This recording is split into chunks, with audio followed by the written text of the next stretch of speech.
Nikolai Salnikov fled Vladimir Putin's military mobilization for the Armenian capital, Yerevan. Now the IT worker sees no point returning to Russia. Tens of thousands of military-age Russian men have taken their chances abroad rather than risk being conscripted and sent to Ukraine. Salnikov fled 2 days after the Russian president declared his partial mobilization in late September. Many of my friends left. Only a couple of them are still in Russia. Some people came here, some went to Kazakhstan, some to Uzbekistan, all over the CIS. In general, they'll all be leaving Russia somehow. It's not clear what the future holds for Russia. Putin said this month the mobilization would soon be over.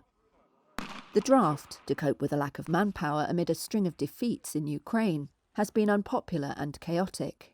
But the émigrés Reuters spoke to remained concerned and believed ever harsher measures are coming.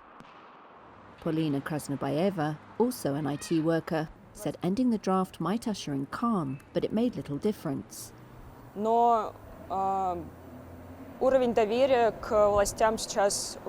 But right now, I personally have minimal trust in the authorities, so I'm not considering returning to Russia at this point. I think even if mobilization ended, it would still be an unsafe time right now. We'd only be able to plan for the very near future. I have no feeling that my fate as a Russian citizen or my husband's fate have any meaning for those making the decisions. Armenia allows Russians to enter without an international passport and stay without a visa for up to 6 months, so it's one of the most popular destinations for the new wave of émigrés. Many of them are young, skilled professionals, and Yerevan's central bank has upgraded its GDP projections because of the influx. For Georgy Trubnikov, there's only one way Russia can reverse the drain. There is definitely a way, just not under the current leadership. The